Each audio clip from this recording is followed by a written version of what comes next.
The judge hadn't finished the sentence when my sister smiled. It was small, polite, almost bored. The kind of smile someone gives when they already know the ending. Across the aisle, my parents sat perfectly still, hands folded, eyes forward. They didn't look at me. Not once. "Do you have any objection, Ms. Carter?" The question echoed in the courtroom like a dare. I stood there alone, 31 years old, holding a legal pad I hadn't written on in weeks, watching my family prepare to erase me from my grandmother's will like I was a typo. I said one thing. "I'd like to wait until the last person arrives." A murmur rippled through the room. If you've ever been excluded by the people who raised you, if you've ever watched favoritism play out in real time and wondered when karma shows up, stay with me. Tap like, leave a comment about where you're listening from, and subscribe. This story only gets colder from here. My name is Eleanor Carter. I was 31 that day, and I worked as a forensic accounting analyst for a mid-sized firm in Chicago. Not glamorous, not loud, but precise. Numbers didn't lie to me, even when people did. The woman across from me was my younger sister, Mallory Carter, age 28. She wore a cream-colored dress that probably cost more than my monthly rent, her hair smooth, her posture perfect. She looked like someone who belonged in court, like someone who had rehearsed this. Behind her sat her fiancé, Nathan Reeves, a real estate developer with a watch that caught the light every time he shifted. He kept checking his phone, confident, relaxed, like this was a formality. And then there were my parents. My father, Thomas Carter, retired early from a construction supply business he didn't actually build himself. My mother, Linda Carter, former PTA president, current expert in selective memory. They sat in the front row, nodding along to Mallory's attorney like trained witnesses. This wasn't the first time they'd chosen her. It just happened to be the most public. The hearing was supposed to be simple. My grandmother, Ruth Carter, had passed away 3 months earlier, at age 87. She left behind a modest but valuable estate, a paid-off lake house in Michigan, 2 investment accounts, and controlling shares in a small logistics company she'd helped start in the 1980s. Her will named me as executor, not Mallory. That alone was enough to turn grief into war. Mallory's lawyer, a man named Jonathan Hale, had spent the last 40 minutes painting me as unstable, controlling, unsuitable. He called it concern. He said words like undue influence and emotional manipulation. He said my grandmother wasn't in her right mind. My mother dabbed at dry eyes. My father sighed loudly, like this was all very difficult for him. No one mentioned that I'd been the one taking Ruth to medical appointments for 4 years. No one mentioned that I managed her bills, balanced her accounts, and slept on her couch after her hip surgery when Mallory was busy planning a destination wedding in Napa. They didn't have to. Silence was easier. When Jonathan Hale finished, the judge leaned back and adjusted his glasses. "Ms. Carter," he said, looking at me, "this court is inclined to grant the motion unless you have a substantial objection." That's when I asked to wait, because I knew something they didn't. The bailiff hesitated, then nodded. The double doors opened. A man stepped inside, wearing a charcoal suit and carrying a slim, black briefcase. He didn't rush. He didn't apologize. He walked like he owned the floor beneath him. Mallory's smile faltered. The man stopped beside me and placed the briefcase gently on the table. "Your Honor," he said calmly, "my name is Daniel Cross. I represent a separate interest in the Ruth Carter estate that this court has not yet reviewed." Jonathan Hale jumped to his feet. "Objection. This is highly irregular." The judge raised a hand. "Mr. Cross," he said slowly, "what interest would that be?" Daniel opened the briefcase and slid a document forward. "A trust," he said, "filed in Delaware in 2006. Activated the morning Ruth Carter passed away." My mother's head snapped up. "What trust?" she whispered, not quietly enough. Mallory turned toward me, eyes sharp now, scanning my face like she was searching for a crack. I kept my expression neutral, because here's the truth. They never bothered to learn.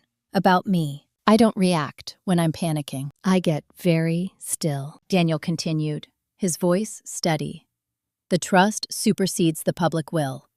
It transfers all primary assets out of probate jurisdiction, pending a compliance review." The courtroom went silent. The judge leaned forward. That would mean, he said carefully, this hearing is premature. Yes, Your Honor. Nathan finally stopped checking his phone. Mallory stood up so fast her chair scraped the floor. That's impossible, she said. Grandma never mentioned a trust. She barely understood her email. Daniel didn't look at her. She understood enough to protect herself, he said, and to choose someone she trusted. Everyone looked at me then. My parents, the lawyers, my sister. For the first time in my life, the room waited for me to speak. I didn't. Because Chapter 1 isn't about what I said. It's about the moment I realized something had shifted. They thought this was about inheritance. It wasn't.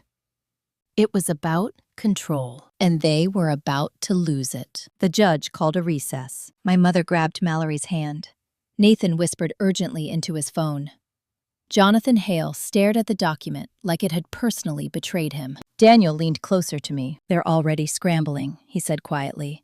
Exactly as expected. I nodded. Outside, thunder rolled somewhere over the city. I had waited years for this silence, and it was finally loud enough to hear. Recess lasted 20 minutes. That was all it took for my family to decide I was the enemy. I stood near the windows at the end of the hallway, watching rain smear the city into gray streaks below. Daniel Cross stayed beside me, silent, checking his watch. He didn't need to coach me. He already knew how this would go. Behind us, I could feel it before I heard it. The sharp rhythm of Mallory's heels. The faster, heavier steps of my father trying to keep up. My mother's voice, already tight with accusation. Eleanor, I turned. Mallory Carter didn't bother with the smile this time. Up close, her face looked strained, like she was holding something back. Rage, maybe. Panic, definitely. What is this? She asked, holding up her phone like it might indict me. A trust? Seriously? You think we wouldn't find out? I didn't hide anything, I said. Grandma set it up years ago. That's a lie, my father snapped. Thomas Carter's face was red, veins raised at his temples. Your grandmother told us everything. She would never cut us out like this. I looked at him carefully. This was the same man who forgot her birthday 3 years in a row. The same man who complained about her medical bills while she was still alive. She didn't cut you out, I said. She protected herself.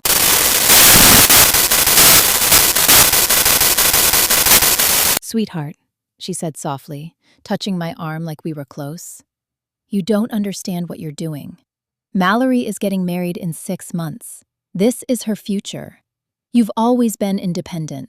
You don't need this the way she does. There it was, the familiar script. Mallory needs it more. Mallory is building a life. Mallory deserves stability. I pulled my arm away. She has a fiancé with a 7-figure development pipeline, I said. She'll be fine. Mallory laughed, sharp and humorless. Oh, so this is jealousy now? She said. You finally admit it? Daniel cleared his throat. With respect, he said evenly. This conversation is not productive. The trust is valid. The court will verify it. Nathan Reeves finally stepped in. He hadn't spoken yet, but now he smiled, slow and confident. Look, he said, spreading his hands. Let's not make this ugly. We're family. Eleanor, you don't want this turning into a public fight. That wouldn't be good for your career. There it was. The threat wrapped in concern. I met his eyes. My career doesn't depend on you, I said. He shrugged. Everything depends on reputation. Daniel stepped between us slightly. This hearing is suspended, he said. Any further communication should go through counsel. My father scoffed. You think you can hide behind lawyers? He said. You think this makes you powerful? No, I said quietly.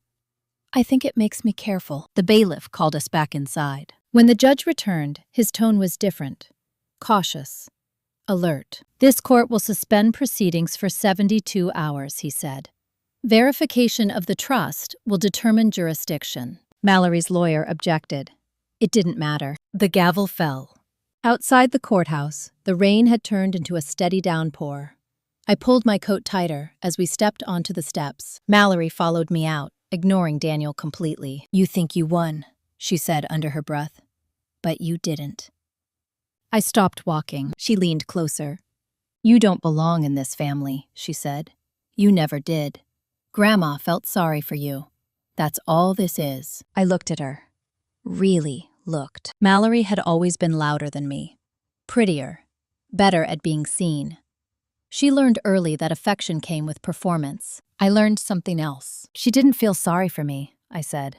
She trusted me. Mallory's jaw tightened. You always think you're smarter than everyone else, she said. But you're not. You just hide better. She turned and walked toward Nathan's car, her heels splashing through puddles without hesitation. My parents followed, not looking back. Daniel and I waited until they were gone.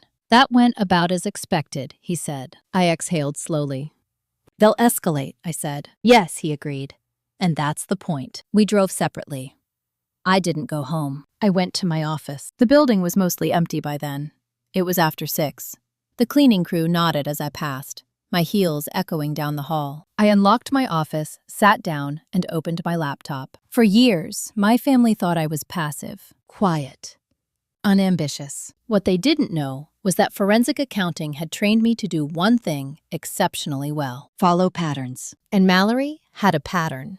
I pulled public records, business filings, loan documents, property acquisitions linked to Nathan Reeves' development projects. Something wasn't clean. A shell company in Arizona, a delayed filing in Illinois, a line of credit that didn't align with reported revenue. It wasn't illegal yet, but it was close. And desperation makes people sloppy. My phone buzzed.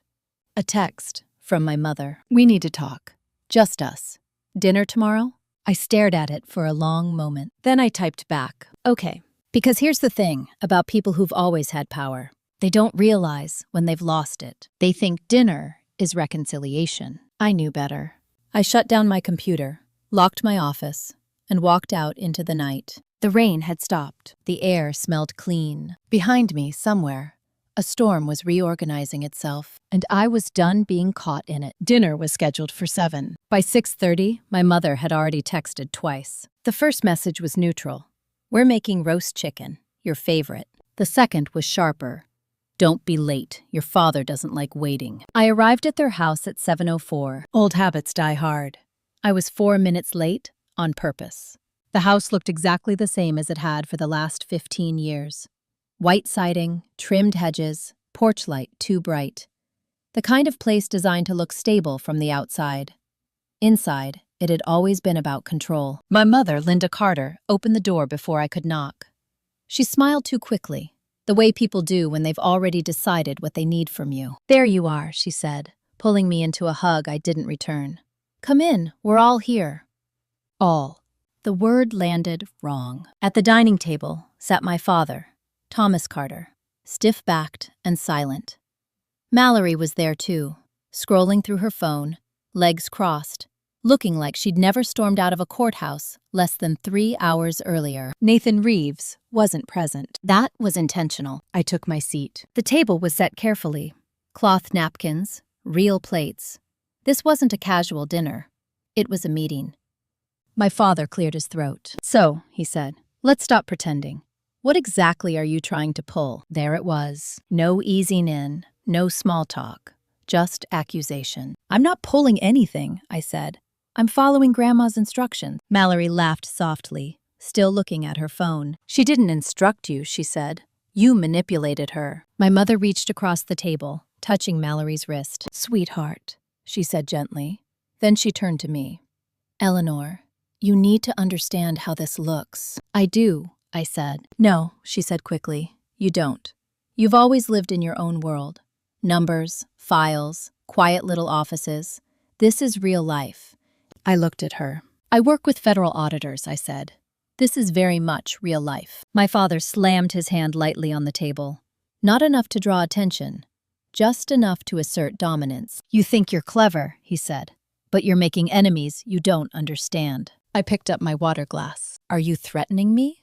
I asked. Mallory finally looked up. Don't be dramatic, she said. We're trying to help you. That was her favorite line growing up. We're just trying to help. Help meant control. Help meant taking decisions away and calling it love. My mother folded her napkin carefully. Jonathan Hale says, this trust won't hold, she said. These things get overturned all the time, especially when there's evidence of influence. Evidence you don't have, I said. Yet. Silence stretched. I felt it then. The shift. The moment the conversation stopped being about persuasion and started being about pressure. My father leaned back in his chair. "Here's what's going to happen," he said. "You're going to step aside as executor. Mallory will take over. We'll keep this quiet. No one has to know you tried this little stunt." I stared at him. "And if I don't?" He shrugged. "Then we let the lawyers dig.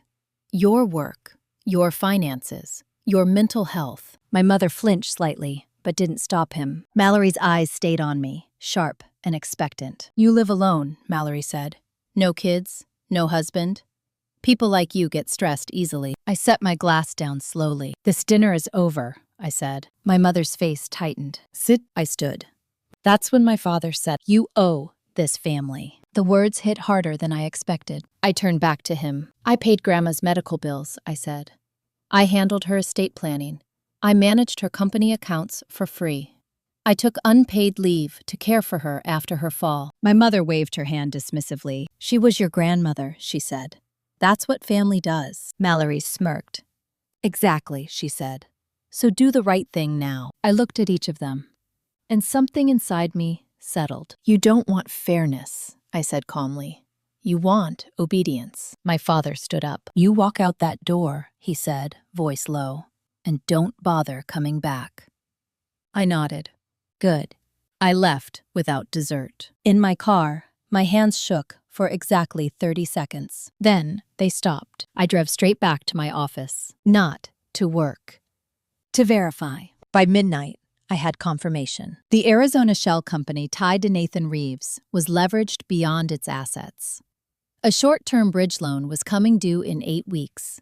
If it wasn't paid, everything collapsed. Mallory didn't need the inheritance for her future. She needed it to survive. That explained the urgency, the aggression, the sudden willingness to destroy me publicly. My phone buzzed again. A text from Mallory. "You think you're untouchable. You're not." I didn't reply. Instead, I opened a new file. Title: Reeves Development Financial Exposure. This wasn't revenge. This was documentation. And documentation changes outcomes. I shut down my computer just before 2 a.m. As I locked the office door, I realized something that made me smile for the first time that day. They thought dinner was their leverage. They didn't realize it was their confession. And now, I had everything I needed to let them keep talking. I slept for 4 hours. That was enough. By 8 the next morning, I was back at my desk, with coffee gone cold and my phone face down. I didn't want distractions. I wanted clarity. What my family didn't understand about me was this. When I stop reacting emotionally, it's not because I'm weak. It's because I'm working. Forensic accounting isn't about catching criminals after the fact. It's about understanding pressure points before they collapse. Money leaves fingerprints. Panic leaves patterns. And Mallory Carter was panicking. I pulled everything connected to Nathan Reeves' development group. Reeves Urban Holdings, LLC. 3 subsidiaries, 2 shell entities, 1 joint venture registered in Cook County that had been quietly restructured 6 months ago. That restructuring was sloppy. Whoever handled it assumed no one would look too closely. They counted on speed, on confidence, on the idea that family drama stays private. They were wrong. Around 10, my phone buzzed again. I ignored it. Then again. Finally, I flipped it over. Linda Carter. I didn't answer. The voicemail came seconds later. Her voice was softer than it had been the night before. Controlled. Strategic. "Eleanor, your father is very upset. He didn't mean what he said. We're worried about you. This stress isn't good for you. Please call me back." Concern as leverage. Guilt as a leash. At 11, Daniel Cross called. They filed a motion, he said, without preamble. "Already?" I asked. "Yes. Emergency petition challenging Ruth Carter's capacity at the time the trust was activated. They're also requesting a temporary injunction to freeze your authority pending review." I closed my eyes briefly. "That was fast," I said. "They're afraid," Daniel replied. "Fear accelerates mistakes." "Which judge?" "Judge Evelyn Monroe. Probate division. Fair. Methodical. Not easily impressed." "Good," I said. "When's the hearing?" 48 hours. That line. "They'll try to paint me as unstable," I said, "or controlling." "They already are," Daniel said. Your sister's affidavit implies emotional manipulation and isolation. I smiled faintly. Then it's time to introduce context. I forwarded him a preliminary file. What's this? He asked. Publicly available financial inconsistencies tied to Nathan Reeves, I said. Nothing illegal, yet.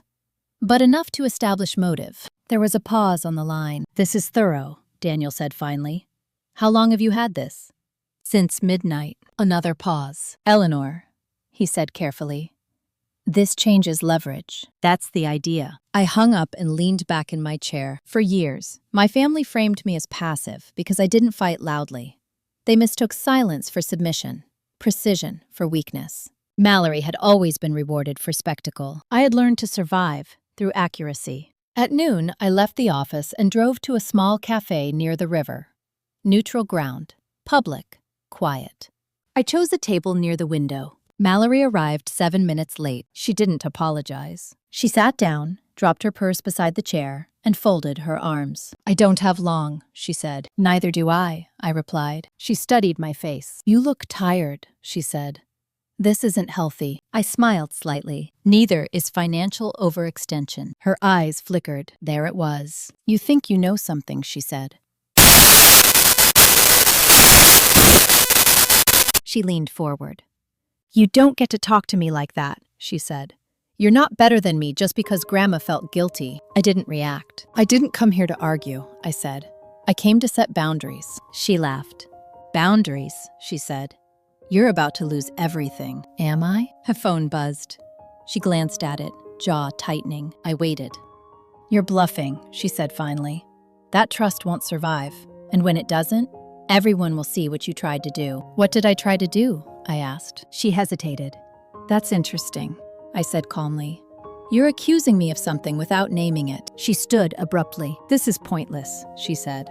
Enjoy your little power trip while it lasts. She walked out without ordering anything. I sat there a moment longer, then paid for my untouched coffee and left. That afternoon, I made one more call. Not to a lawyer, to a former colleague. His name was Marcus Hill. We'd worked together briefly before he left public accounting to join a regulatory compliance firm. Hypothetically, I said once he answered. What happens when a developer overstates liquidity to secure bridge financing? Marcus laughed softly. Hypothetically? They pray no one checks before the deadline. And if someone does, then they scramble, he said. Why? No reason, I said. Just curious. That night, I didn't go home. I stayed at a small hotel near my office. Neutral territory again. Somewhere my parents couldn't just show up. Around midnight, another message came in. This time, from my father. You're tearing this family apart. I stared at it for a long time. Then I typed back. You did that long before I stopped pretending. I turned off my phone. Because the next 48 hours weren't about defending myself. They were about letting the truth surface at its own pace. And truth, when given enough room, has a way of finishing the conversation on its own. The hearing was set for Thursday morning at 9:30 a.m. Wednesday night was when everything broke. I didn't plan it that way. I didn't orchestrate a reveal or leak documents or spring a trap. I simply stayed quiet and let pressure do what it always does. Expose fractures. At 10:17 p.m., my phone lit up with a number I hadn't seen in years. Unknown caller, Chicago area code. I almost ignored it. Almost. This is Eleanor Carter, I said. There was breathing on the other end. Fast, uneven. Then a voice I didn't expect. Nathan Reeves. I leaned back against the headboard of the hotel bed. Yes, I said. I need to talk to you, he said quickly. Privately. Not Mallory, not your parents. That alone told me everything. I'm listening, I said. There was a pause, like he was deciding how much to admit. Mallory didn't tell you everything, he said. About the company. About the financing. I assumed as much, I replied. Another pause. Longer this time. We're exposed, he said. If the trust doesn't release funds soon, things are going to get complicated. There it was. Not apology, not regret. Fear. What kind of complicated? I asked. Legal, he said. And personal. I could hear movement in the background. Papers, drawers opening and closing. A man packing his options. And you're calling me because? I asked. Because you're reasonable, he said. And Mallory isn't. I almost laughed. She never has been, I said. But that didn't stop you from backing her. I didn't know, he said quickly. Not everything. That's not the same as innocence, I replied. He exhaled sharply. Look, he said, if you step aside as executor, I can make sure you're taken care of. Quietly. A settlement. Enough to walk away. There it was. The offer. I closed my eyes. You're asking me to trade my grandmother's intent for your solvency, I said. That's not negotiation. That's panic. His voice hardened slightly. You don't understand how bad this could get. I understand exactly how bad, I said. That's why I'm not helping you. Silence. Then, something shifted. If this goes public, he said slowly, people will get hurt. That sounds like a threat, I said calmly. It's a warning, he snapped. Mallory won't handle this well. I thought of my sister's tight smile in court.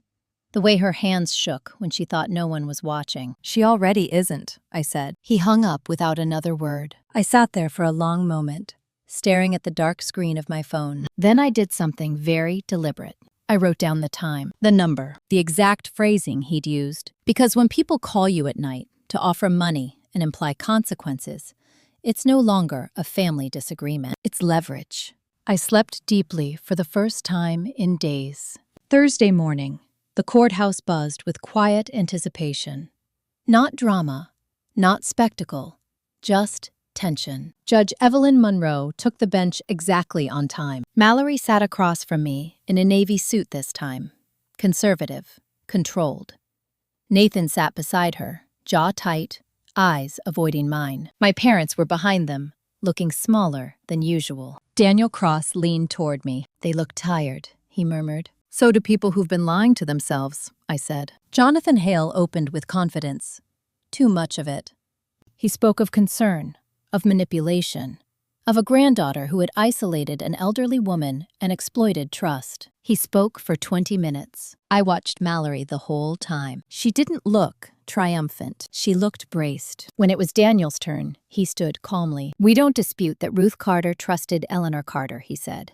We dispute the narrative that trust was coerced. He introduced medical records, emails, signed directives. Then he paused. And we'd like to introduce context. Judge Monroe nodded. Daniel submitted a supplementary filing. Not accusations. Timelines. Financial pressure. Pending obligations. A pattern of urgency beginning months before Ruth Carter passed. The judge leaned forward. This appears unrelated, she said. On the contrary, Daniel replied. It establishes motive. Mallory's attorney objected. Overruled. Then Daniel did something unexpected. He called Nathan Reeves to the stand. Nathan froze. Mallory turned sharply. What? She hissed.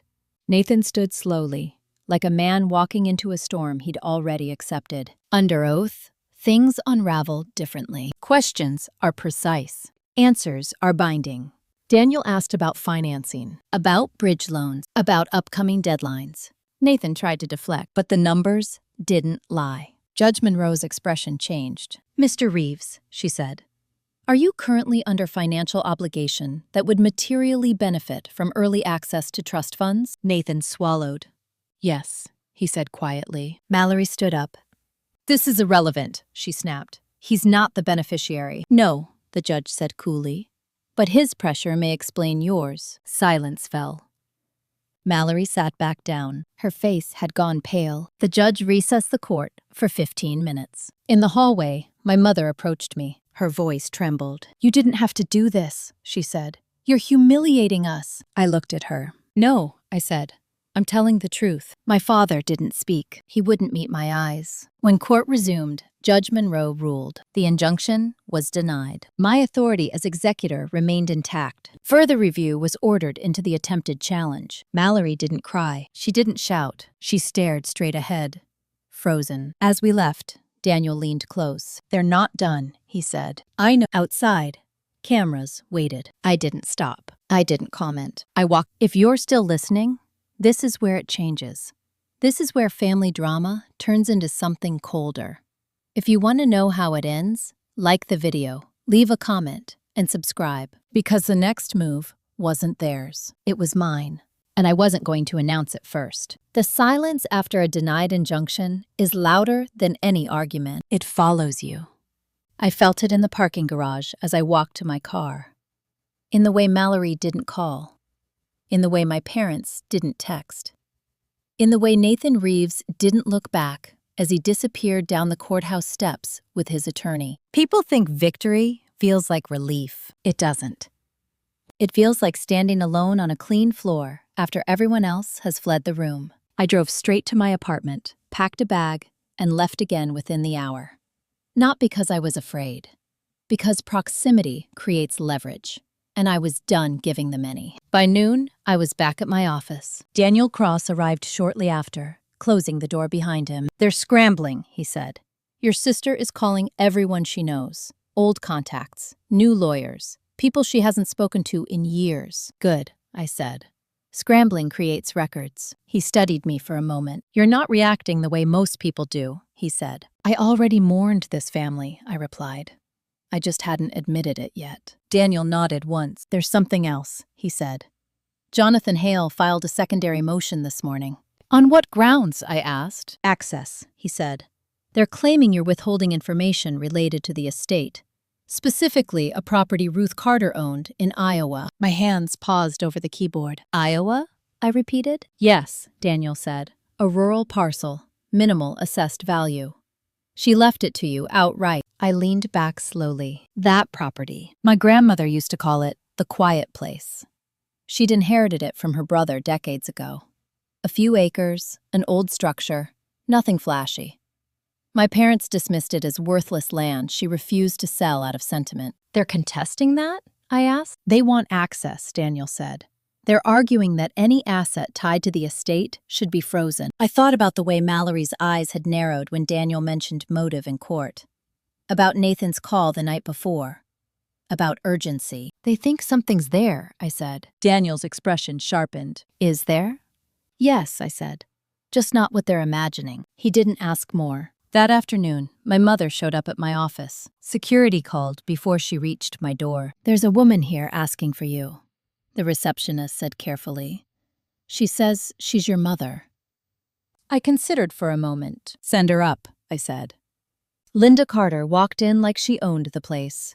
She wore pearls, neutral colors, the uniform of a woman used to being believed. She didn't sit. "You've embarrassed us," she said immediately. "Your sister hasn't slept in 2 days." I gestured to the chair. She ignored it. "Mallory is under tremendous stress," she continued. "Nathan's business is volatile. This is not the time to play games." "I'm not playing," I said. She finally sat, crossing her legs tightly. "You always do this," she said. "You push until people break, and then pretend you're innocent." I looked at her. "When did I ever push?" I asked. She opened her mouth, then closed it. "You don't understand loyalty," she said finally. "Family loyalty." I leaned forward slightly. "Loyalty isn't silence," I said. "It's consistency. You gave Mallory protection. You gave me responsibility." "That's not true," she snapped. "It is," I replied calmly. "You just don't like how it sounds out loud." Her eyes flicked around the office, the framed certifications, the orderly desk, the absence of chaos. "This isn't you," she said. "You've changed." "No," I said. "You're just seeing me without permission." Her jaw tightened. "Your father is furious," she said. "He says if you don't back down, he'll make sure you regret this, professionally." I smiled faintly. "Tell him I already considered that risk," I said. She stood abruptly. "You think you're winning," she said. "But when this is over, you'll have no one." I met her gaze. "I already don't," I said. "That's why this works." She left without another word. That evening, I drove out of the city. Not to Iowa. Not yet. I drove to a quiet suburb where Ruth Carter's old business partner lived. His name was Walter Henson, 74, semi-retired, still sharp. He opened the door and smiled when he saw me. "Eleanor," he said. "I was wondering when you'd come." We sat in his kitchen, drinking coffee too strong for my taste. "They're going to come after the land," he said. "Your grandmother always said they would." "She told you?" I asked. "She told me everything," he replied. "Because she didn't trust your parents." I let that sit. "She didn't put money there," he continued. "She put proof." "Of what?" I asked. Walter looked at me carefully. "Of who did the work," he said, "and who didn't." On the drive back, my phone buzzed. A message from Mallory. "We can still fix this. You don't want to do this alone."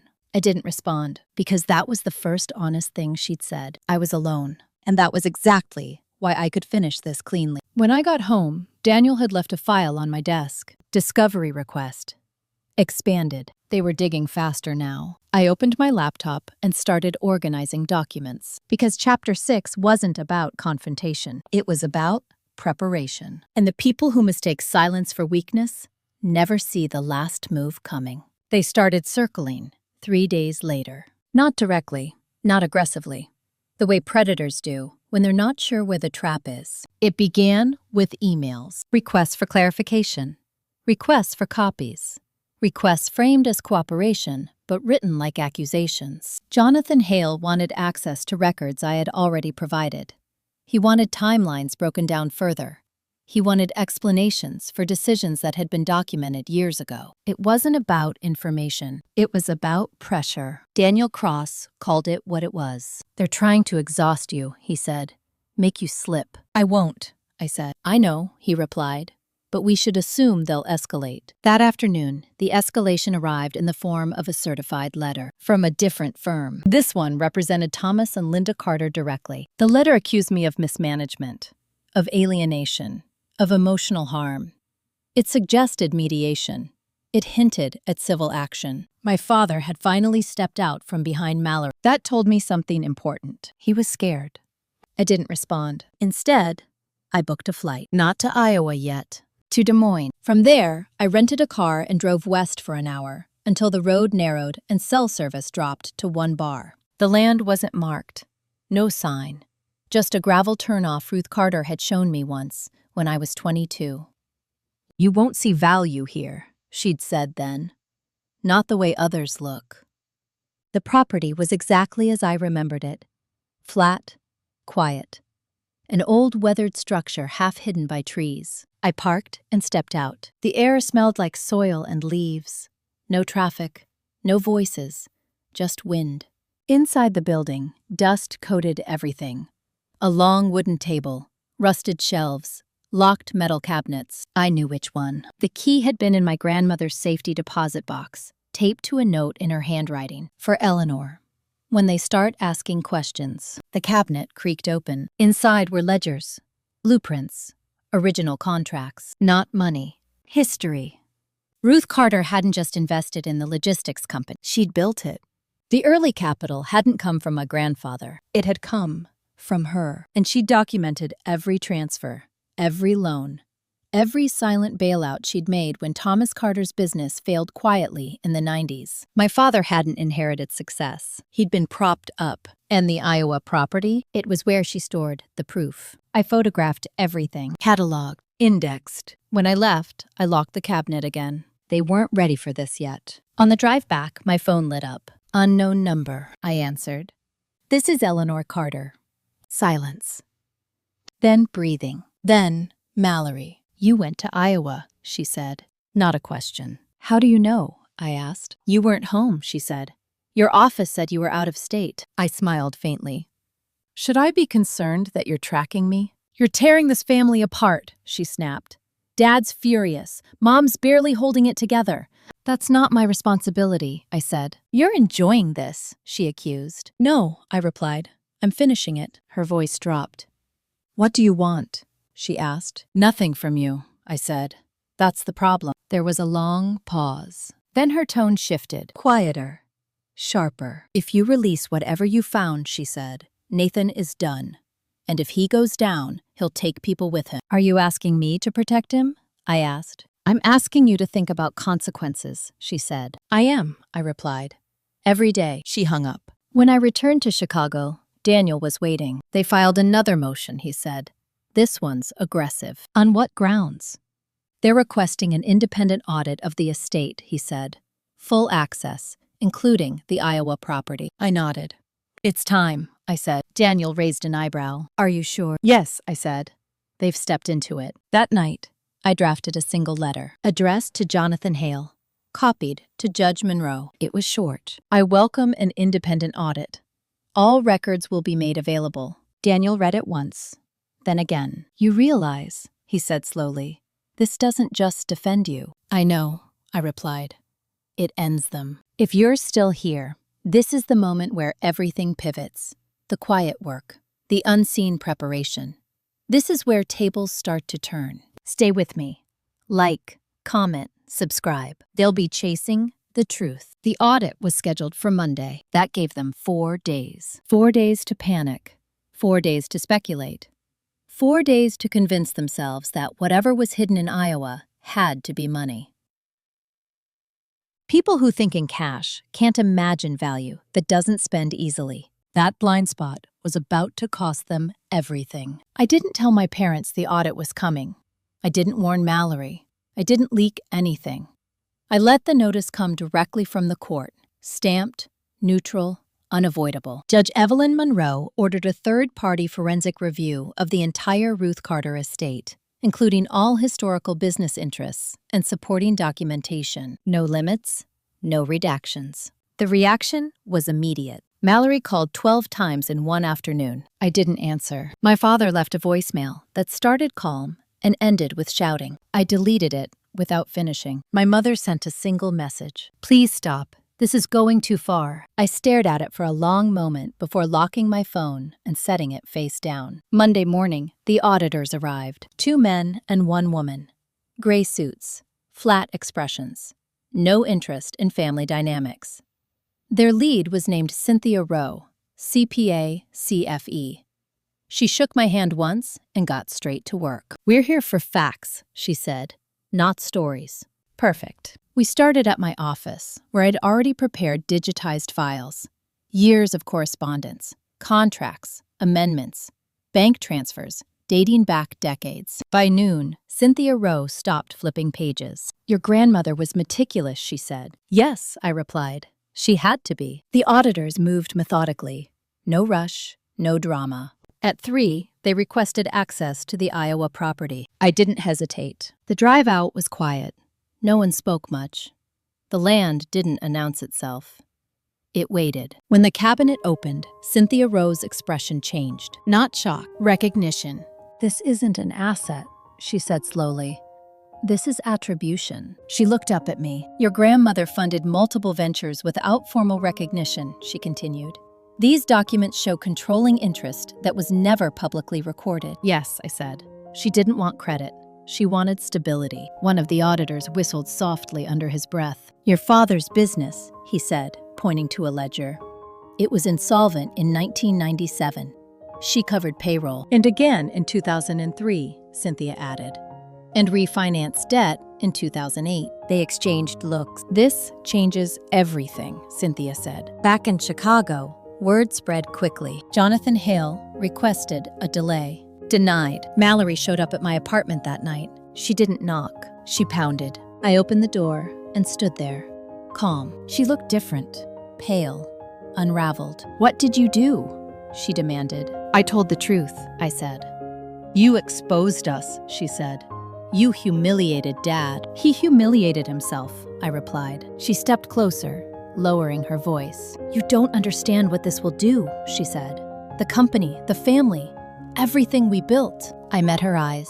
You didn't build it, I said.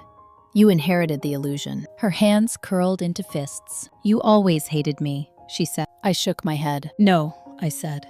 I just stopped protecting you. She laughed then, sharp and brittle. You think this ends with the audit? She said. Nathan's lawyers are already preparing countersuits. That's his choice, I said. She stared at me, searching for something.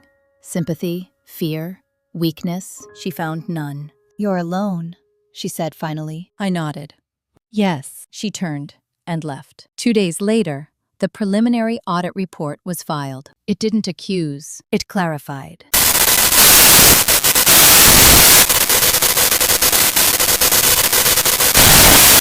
It showed that the logistics company Mallory believed she'd inherited was partially built on undocumented capital that legally belonged to the trust. It showed that my appointment as executor wasn't favoritism, it was correction. Judge Monroe scheduled a full evidentiary hearing. My parents' attorney withdrew the same afternoon. Nathan Reeves' financing partner did the same. When Daniel Cross called, his voice was steady but satisfied. They're collapsing, he said. Not publicly yet, but internally. What about Mallory? I asked. She's retaining new counsel, he said. Aggressive. I looked out my window at the city lights. Let her, I said, because Chapter 8 wasn't about revenge. It was about inevitability. They'd spent years standing on a foundation they didn't understand, and now that foundation was being measured. The collapse wouldn't be loud. It would be thorough, and there was nothing left for me to do but wait. The hearing was set for Friday. 3 words from Daniel Cross that morning told me everything I needed to know. They're desperate now. Desperation doesn't always look loud. Sometimes it looks careful, polite, almost reasonable. That afternoon, my mother called. Not texted, not voicemail, a direct call. I let it ring twice before answering. Eleanor, Linda Carter said, voice soft and measured. Can we talk? Just the 2 of us. There was a pause on my end. Talk about what? I asked. About ending this, she said. Before it gets worse. It already is, I replied. For you. She exhaled slowly, like she was steadying herself. You don't understand what you're destroying, she said. Your father's reputation, Mallory's marriage, the family name. I leaned back in my chair. The family name survived decades of lies, I said. It'll survive the truth. That's easy for you to say, she snapped, then quickly softened again. You've always been separate. There it was, the old framing. You were independent, she continued. Strong. You didn't need us the way Mallory did. No, I said calmly. You didn't need to worry about me. Silence. We did what we thought was best, she said. For who? I asked. She didn't answer. We're willing to compromise, she said finally.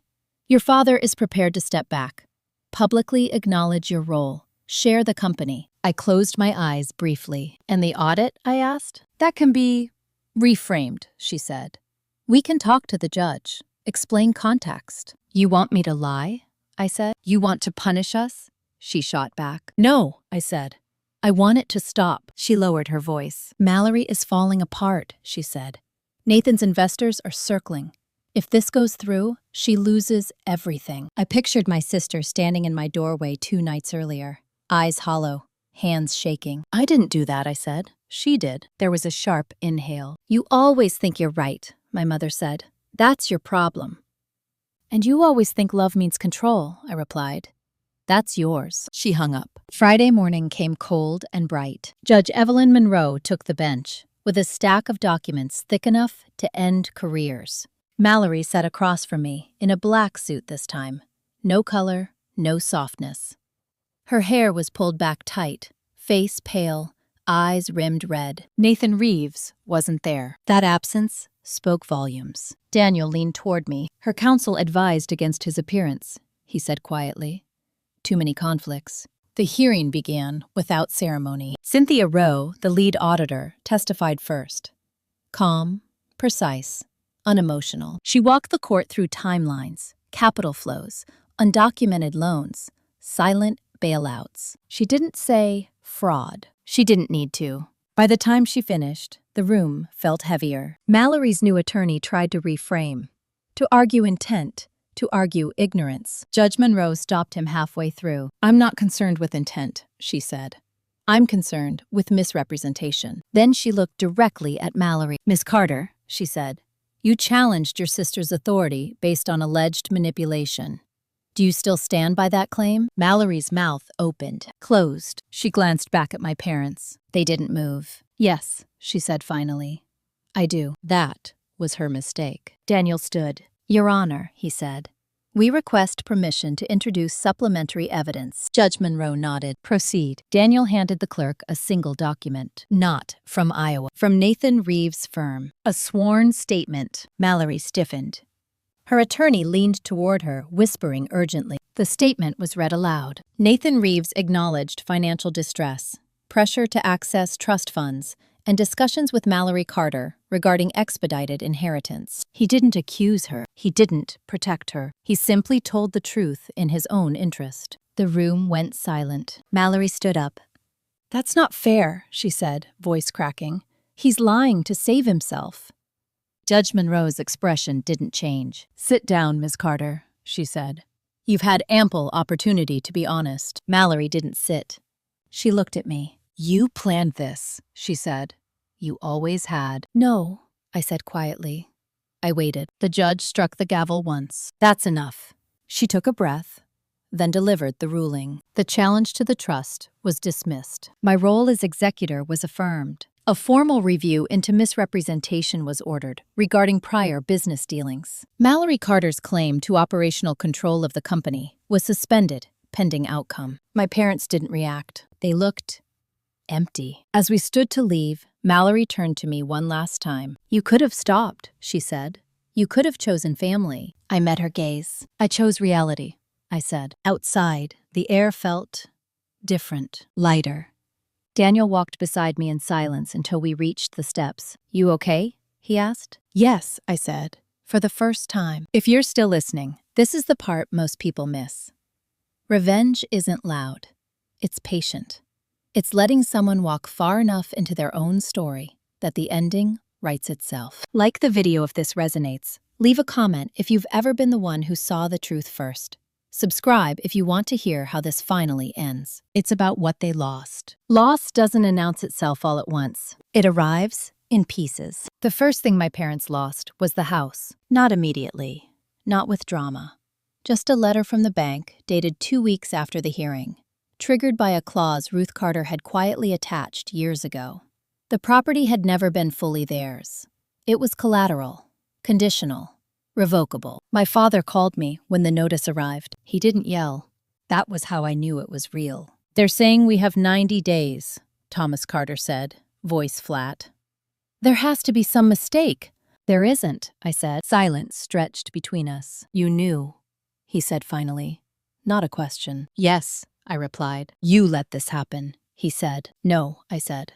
I stopped preventing it. He hung up without another word. The second thing they lost was the company. The logistics firm Mallory liked to introduce as hers at parties stopped returning her emails. The board meetings she used to breeze through were suddenly rescheduled, then canceled, then moved without her. Her operational authority had been suspended by court order, but the real damage came from perception. Partners don't like uncertainty. Investors don't like audits. Vendors don't like reading names in filings they don't recognize. The illusion crept. I heard about it through Walter Henson, Ruth's former partner. They're asking questions they should have asked 20 years ago, he told me over the phone.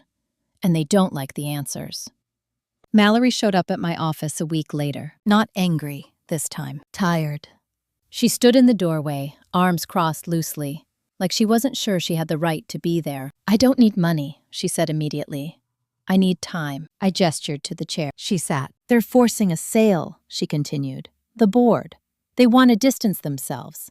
I just need you to slow things down. Why? I asked. She laughed softly, without humor. So I can land somewhere that doesn't look like a fall, she said. I watched her carefully. Mallory Carter had spent her entire life managing optics. This wasn't fear of poverty. This was fear of exposure. I can't, I said. She nodded, like she expected that. You always were the responsible one, she said. I just didn't realize that meant you'd let me burn. I leaned back. You lit the fire, I said. I just stopped standing in it with you. She looked at me then. Really looked. You don't hate me, she said. No, I replied. I just don't protect you anymore. She stood without another word and left. The third thing they lost was the narrative, the family story.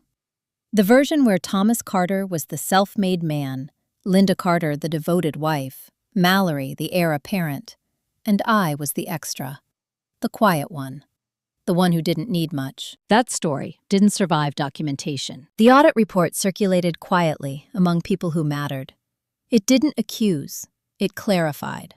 It repositioned Ruth Carter not as a supportive matriarch, but as the architect. Once that truth settled, the old version stopped working. Invitations dried up. Phone calls went unanswered. The final loss came quietly. On a Tuesday afternoon, I received a forwarded email from Daniel. Subject: voluntary withdrawal of claims. My parents had dropped their remaining motions. No apology, no explanation, just retreat.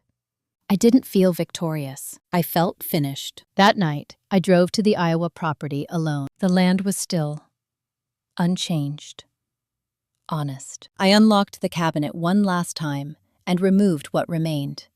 The ledgers, the contracts, the history. Not to hide it, to archive it properly. Ruth Carter deserved that. As I closed the door, I realized something simple and sharp. They hadn't lost because I attacked them. They lost because the version of themselves they believed in couldn't survive daylight. I locked the building and walked back to my car. Behind me, nothing chased me. Ahead of me, nothing demanded anything. For the first time, the road felt neutral. And neutrality, I learned, is its own kind of freedom. Freedom didn't arrive with relief. It arrived with space. The kind of space that feels unfamiliar at first, like a room you've never been allowed to enter, even though you've lived in the house your whole life. I noticed it in small ways. My phone stayed quiet.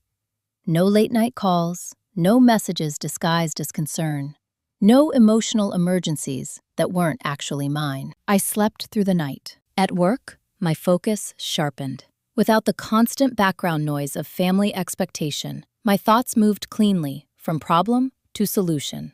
My supervisor called me into his office one morning and closed the door. "We're opening a new internal risk unit," he said. "Federal-facing, high trust. We need someone who understands pressure and documentation." He slid a folder across the desk. "Team lead. Salary increase. Authority." "I thought of you immediately," he added. I didn't tell him why that made sense. I accepted. The promotion wasn't revenge. It was alignment. For the first time, the skills I developed quietly, defensively, were being recognized openly. 2 weeks later, I received a message from an unfamiliar number. It was Mallory. I almost didn't open it, but I did. I lost the board vote. Nathan's company filed for restructuring. I'm staying with a friend for now. I just wanted you to hear it from me, not through someone else. No apology, no accusation, just information. I stared at the message longer than I expected. Then I typed back, "Thank you for telling me." Nothing else. She didn't reply. I didn't feel satisfaction. I didn't feel guilt. I felt distance. That mattered. My parents tried once more. A handwritten letter arrived at my apartment. My mother's handwriting, careful and rounded, like it had always been when she wanted to sound sincere. She wrote about memories, holidays, how things used to be, how families forgive. She didn't mention the audit, or the house, or the business. She asked if we could have Christmas together. I folded the letter and placed it in a drawer. Not trash, not a reply. Just finished. That night, I went out to dinner alone. A small place near the river. Candle on the table, quiet music. No performance. The server asked if I was waiting for someone. "No," I said. "Just me." He smiled. "Good choice." If you're listening right now and this part feels unfamiliar, stay with me. This chapter isn't loud, but it's important. Like the story, comment if it resonates, and subscribe. Because the end isn't about punishment. It's about choosing what comes next. A few days later, Daniel Cross and I met one last time. "The estate is settled," he said. "Clean. No remaining claims." "What about my parents?" I asked. "They're downsizing," he said. Quietly. I nodded. "And you?" he asked. I thought for a moment. "I'm keeping the Iowa land," I said. "Not to sell, to preserve." He smiled slightly. "That sounds like Ruth," he said. It did. That land wasn't valuable because of what it was worth. It was valuable because of what it held. Truth doesn't need to be displayed to matter. It just needs to exist somewhere safe. When we stood to leave, Daniel paused. "You know," he said, "most people would have used this to burn everything down." "I know," I said. "But you didn't." "No," I said. "I just stepped out of the fire." That night, I stood on my balcony and looked out over the city lights. I thought about the girl I'd been at 20. Quiet, useful, overlooked. She wasn't weak. She was waiting. And now, she didn't have to anymore. I used to think revenge was loud. I imagined raised voices, slammed doors, dramatic exits. I imagined someone finally saying sorry, on their knees, while the room went silent. That isn't how it happened. The real ending came on an ordinary Tuesday. I was standing in line at a grocery store after work, holding a basket with soup, bread, and oranges. Nothing symbolic, nothing cinematic, just life. My phone buzzed. A notification from the county clerk's office. Final confirmation of title transfer. The last legal thread tying me to my family's control was gone. I stared at the screen longer than necessary, then locked the phone and paid for my groceries. No shaking hands, no tears, just a quiet internal click, like a door closing gently but permanently. That was the moment I understood something important. Closure doesn't announce itself. It shows up when your nervous system finally relaxes. I moved apartments a month later. Same city, different neighborhood.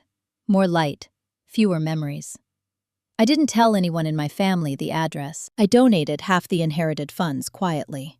Scholarships, local legal aid, a women's financial literacy nonprofit in Des Moines that reminded me of my grandmother without saying her name. I kept the rest untouched. Not because I was afraid to use it, because I didn't need to prove anything anymore. At Thanksgiving, I cooked for myself. Roasted chicken, real mashed potatoes. A bottle of wine I opened slowly, without waiting for permission. I set my phone face down. No family table. No empty chair meant to guilt me. No pretending. Just peace. A week later, my sister tried one last time. A voicemail. Her voice sounded smaller than I remembered. "I know you don't owe me anything," she said quickly, as if afraid I'd hang up, even though it was already a recording. I didn't know how bad things were. I thought you were stronger than me. I thought you didn't need help." I listened without interrupting. She paused, then added, "If you ever want to talk." She didn't finish the sentence. I deleted the message. Not out of anger, out of clarity. Strength isn't being able to survive neglect. Strength is refusing to keep accepting it. In December, my company finalized the federal compliance unit. My name was on the door. Team lead. One of my analysts asked me during onboarding, "How do you stay so calm under pressure?" I smiled. "I prepare quietly," I said. "And I don't argue with people who benefit from misunderstanding me." She nodded like she'd just been handed something useful. That mattered more than praise. On Christmas morning, I drove out to the Iowa land alone. Snow covered the ground in a clean, unbroken sheet. The old farmhouse stood exactly as I remembered. Simple, unimpressed by money. I walked inside and lit the fireplace. I sat on the floor with my back against the wall and let the silence settle. I didn't talk to my grandmother. I didn't need to. Some love doesn't require a conversation anymore. It just requires stewardship. I stayed until sunset, then locked the door behind me. Driving back, I realized something else.